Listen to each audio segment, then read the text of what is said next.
Elevated and heavy bed, 4 to 6 inches. You can use bricks, you can use pieces of wood, blocks of wood. You can get bed risers at Bed Bath & Beyond, at Walmart, Target, to raise the heavy bed. So you want to, because gravity is going to pull things through. If you're lying flat, things will slosh in this way. If you release this way, things will be coming through. Pillows, if you're laying on pillows, you're bending over, right, on the pillow, right, props you up, which is pushing more stuff this way. The wedges work a little bit, but it still kind of has you bent. So if the head of your bed is propped up, then things are moving this way. You don't want to be so high that your nightgown's around your neck in the morning. or you're falling out, you're holding on to the headboard for dear life. And people really, it does help. Huh? I sleep in a recliner every night. Is that? A recliner works, but it'd be nice to be back in the bed again, wouldn't it? Yeah, it would, but I've been doing it for over 8 years. So. Wow. You can sleep in your recliner if you like. What about sleeping on your side? I've read somewhere that makes a difference. Left side to right side, right, or not doing it at all. How if you lie on your side? In general, lying on your side, as long as your bed's propped up, you're good. But your stomach's kind of sitting kind of here on the left side. So if you're laying over here, kind of everything's kind of getting stuck in there, and it's unless you wait 3 hours and do all the things, but you can feel it kind of still sloshing around down in there. If you're on the left side, the right side is probably a little more comfortable and easier. So position could make a difference. If you're a stomach sleeper, you're putting all that pressure again on your belly to push things back up. Losing weight, if you need to lose weight, losing weight would help. Again, you'd have less stuff pushing here. No tight clothing. That means no Spanx, girdles, tight belts, because again, that's pushing everything back up here. And when you're wearing that stuff, it's hard to breathe anyway, right? Maybe? It's hard to get that deep breath to start with, and you put all that stuff on. It's really hard to get that breath. What else is on there? We went over foods. Anything on those? Because then I'm going to move into medications. What did you say? Any questions on the things we just talked about before I talk about medicines? I don't think so.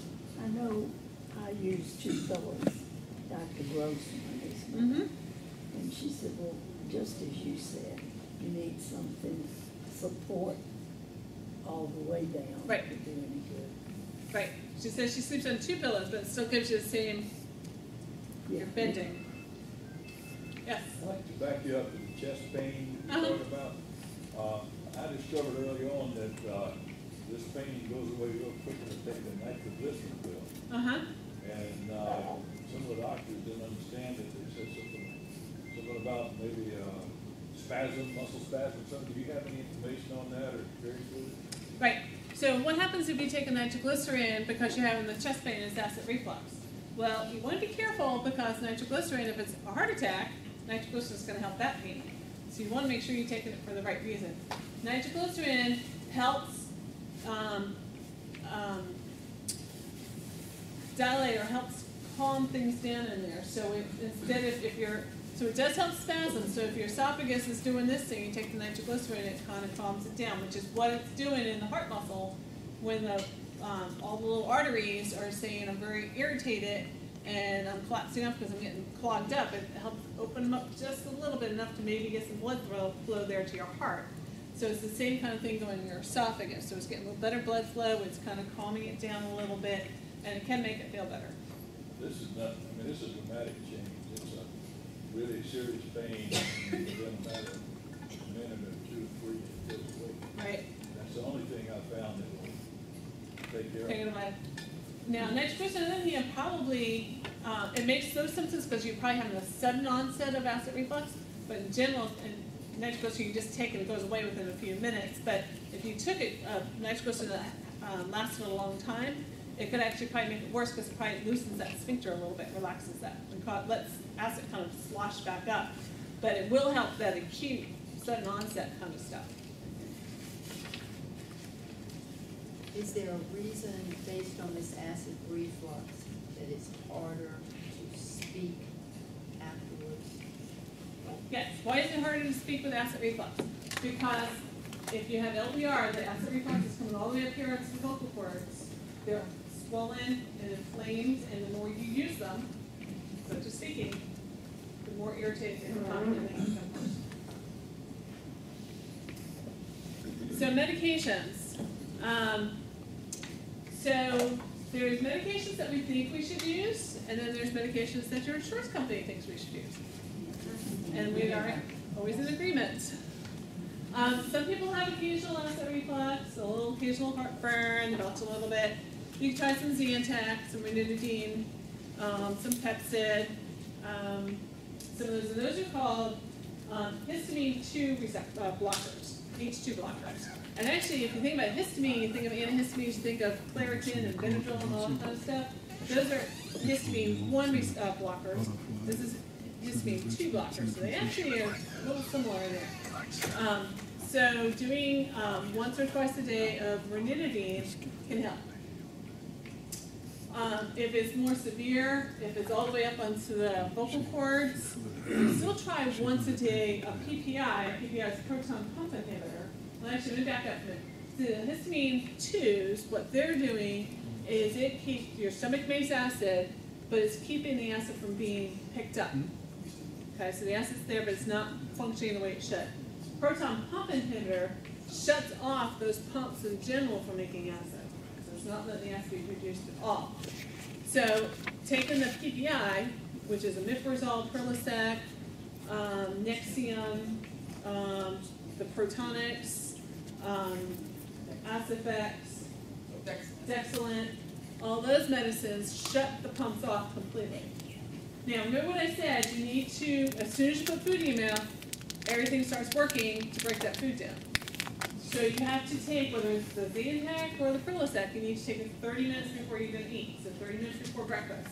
Because if you take it at the same time as putting the first bite of eggs in your mouth, it's not going to do its job. You already turned everything on, and it's all working. So you want to shut it off beforehand.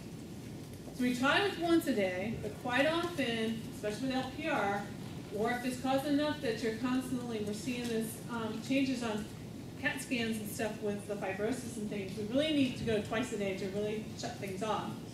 And that's where the insurance companies really start kicking in. They don't like that. And they really don't understand LPR and stuff yet. So they're always like, well, what changes have you had this, and what changes have you seen, and what's your acid reflux? Do you have that precancerous kinds of changes? Like, no. This is going on with the COPD, or is this going on with the asthma? This is what's going on with pulmonary fibrosis, and it's harder to get the insurance companies actually to understand that and say, yes, for twice a day. So if we do twice a day, it's 30 minutes before breakfast, and then 30 minutes before supper. And kind of what I tend to do is I have people take the PPI in the morning, 30 minutes before breakfast. If that's not doing it, then I have people add like Zantac on 30 minutes before supper, and if they're still failing, because insurance will pay for one for each of those. So when I ask why, they won't say, oh, you're already taking that, you can't have this. So I can get both of those, and if you're still failing, then I can go to the insurance company and say, they have failed this, I need twice a day omeprazole, whichever drug I'm trying to get. Tell me again what the PPI is. Proton pump inhibitor that shuts your stomach from making acid at all. So Perlosec, omeprazole is the other name, Nexium, Protonix, Dexilent. Pepsid's an that histamine 2 blocker. It's with Zantac. Because I take the generic. For Pepsid. Yeah. So you're taking the histamine 2 blocker. Is that good or bad? Is it working? Not all of them. Well, maybe you need maybe you need it twice a day, or maybe you need to switch to something else. And then, I try, they don't want me to have some of these tests that put you to sleep because of your breathing. So it's hard to tell what is causing it. Right. Being able to do that. Right. So, and I'm going to get to that in a minute about some of the tests for acid reflux. Yes. Is the generic for Nexium as good in your opinion, has the Nexium? Yes. But I'd say insurances are not paying for that one lately. I know. Yes. I had some heart pain one time, Uh-huh. went to the doctor and he said, you got some acid reflux. So he gave me a medication. 2 days later, no pain. 3 months later, I got pneumonia. The side effect can be pneumonia. So Right. they put me on another one. 3 months later, what have I got? Pneumonia, the scars and everything. He says, why don't you just take Pepsi or Tums and forget it? So I'm going to go on with that, but I'm going to talk about that in just a minute. So sometimes, despite doing twice a day omeprazole, whatever, we also, 30 minutes before breakfast, 30 minutes before supper, I've had to add people with Zantac or Pepsid at bedtime, in addition to everything else to try to calm things down. And sometimes it does take all that medication, plus elevating the head of the bed, plus waiting 3 hours between the last time when you lay down, plus the sticks and twig diet, plus losing some weight and doing some exercise to try to finally calm things down. But it takes time, especially when it's all up here on the vocal cords. It takes months for it to go away.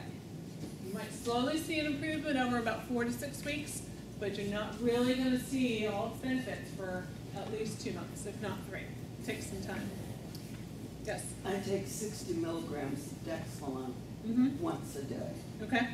Is that, do you think I should be taking that once? So Dexlaon's a little different. Dexlaon is supposed to be almost like taking a twice a day omeprazole. So Dexlaon's supposed to have that gets released now and it gets released again later in the day. Oh, I see. Dexlaon's the only one that's a little different. So the PPIs definitely can, it's known that PPIs can cause potentially pneumonia. Being in the hospital with a COPD flare isn't good either. So sometimes we have to kind of weigh the two and see. So if you are prone to pneumonias, we might need to think about stronger doses of Zantac or Pepsid and those kinds of things, which also potentially could increase your risk for pneumonia. In addition, if you have COPD, if you have asthma, and you're on any kind of steroid inhaler, that increases your risk for pneumonia. So you kind of slam with a couple of several drugs that can increase the risk for pneumonia. So we do make sure that we're watching very closely. The thing with that is because as we're studying, the purpose of having acid in your stomach is not only to break down food, but it's also as protection. It protects things. So when you take away that protective barrier, you change the acid level in there, other bacteria can start growing in there. And then when you aspirate down some of that bad bacteria, now you have pneumonia. So that's the thought behind PPIs. Pepsin and those things could do it too to a lesser extent because they also can change the pH of your stomach, your esophagus. And then like I said, you add that on top of the inhaled steroids and you can definitely be set up for that.